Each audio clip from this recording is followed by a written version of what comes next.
Welcome back, everybody. Today is our final day of colored pencil demonstrations. Tomorrow, during our Google Meet, we will be talking about our project and my expectations for that and how we're going to get started with our colored pencil work. But today, we're going to finalize shading and blending and layering with our colored pencil techniques that we've been working on. And we're going to be doing that by shading a cone to make it look 3D and realistic today with colored pencils. So you need to draw a cone on your paper. If it helps you to think about drawing this as a triangle first and then rounding off the bottom, you can certainly do that. But make sure that the bottom of your cone is rounded and not flat. That gives us the illusion that this is a three-dimensional form, even though it's a flat drawing. The next thing that we need to consider is our light source. In the past, when we were doing this with ink and charcoal and pencil, we were putting the light source in the front here.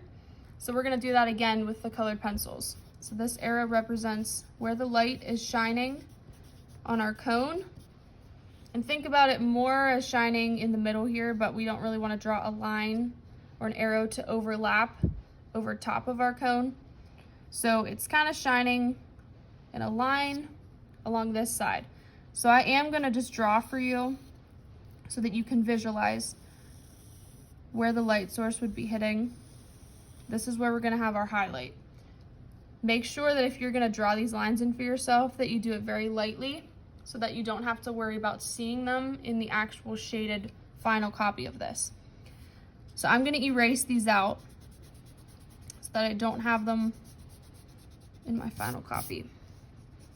But if you want to draw them in very faintly to give yourself a reminder of where you need to leave some white space, you can certainly do that.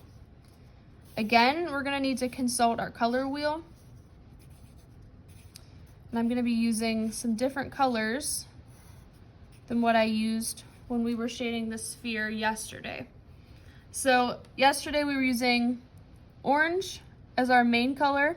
We used yellow in the light areas and red in the dark areas.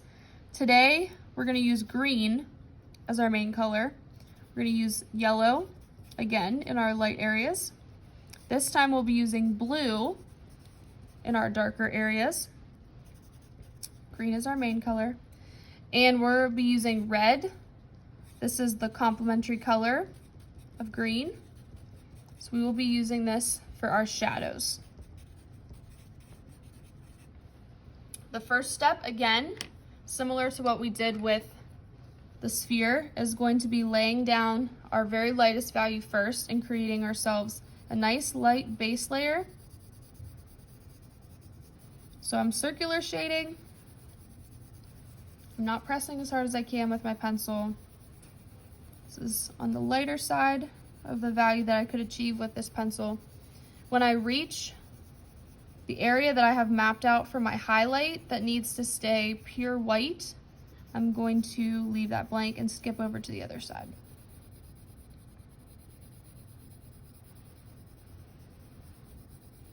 So I've got this sliver of white light in the center here that narrows and gets thinner at the top, wider at the base.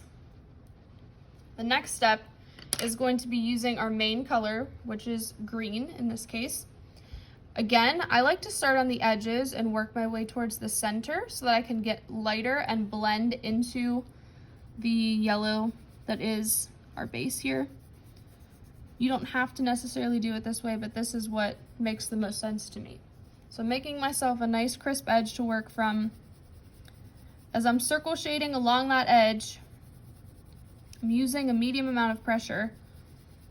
And then as I move in towards the center, where my highlight is, again, I'm not pressing as hard. And then when I get right next to the center, I'm going to leave a little bit of white in the middle. I'm going to leave a little bit of yellow.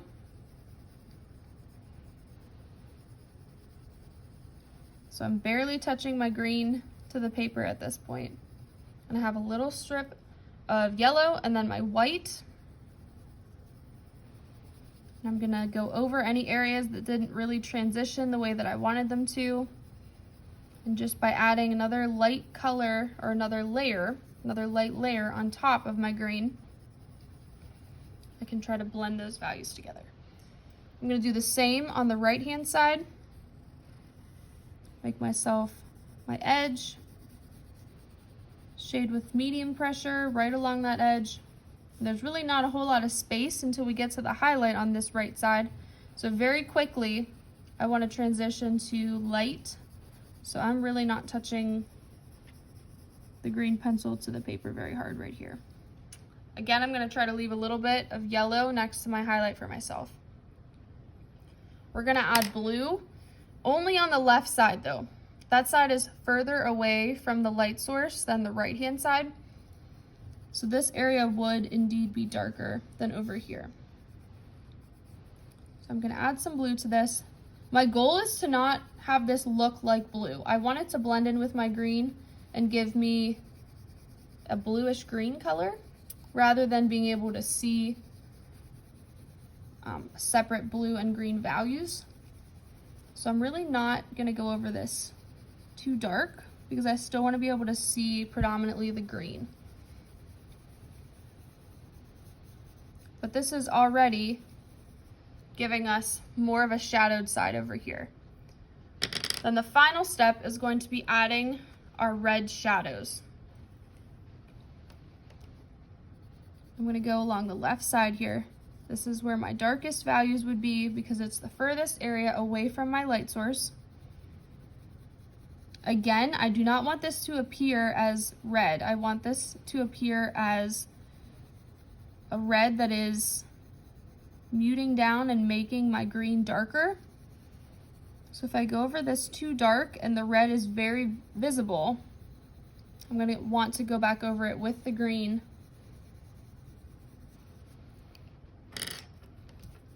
to blend this all together and just kind of calm down the red a little bit. So I'm going back over with my green to kind of blend this all together on the left side with the blue and the red. So I have my shadow on the left, and I'm ready for my final step, which is my cast shadow. Since our light source is in the front on the right, our cast shadow needs to go back and to the left. And again, just like with the sphere yesterday, I'm not going to use black, I'm not going to use gray or brown or any other neutral color to make my shadows. I'm going to use red and green, the two complements that I use to make the shadows on the left side of my cone. So again, like we did yesterday, I'm making the shadow a little bit deeper and darker, closer to the cone itself, and it's fading and getting lighter as it goes further away. Now I want to mix my green and my red in kind of equal amounts here to give myself a neutral, just like we did with the sphere yesterday. But this is going to give us a very different neutral because we're working with different colors. So you'll notice that this is not going to be the same brown value that you got when you were mixing blue and orange yesterday. So this is going to take a few layers to get me to something that looks like a neutral, where the green and the red are kind of canceling one another out. So this is my fourth layer here. I've just been alternating with the green and the red and trying to get this to look like a brown value. And it certainly is here where it's a little bit lighter on the end. I do have a little bit of green and red that's visible, but that is okay. Okay, so we have our completed cone here. If you have any questions, feel free to message me on Canvas. Tomorrow we will be getting into working with colored pencils for our colored pencil project, and we'll be talking about my expectations for that, as well as the next steps for you.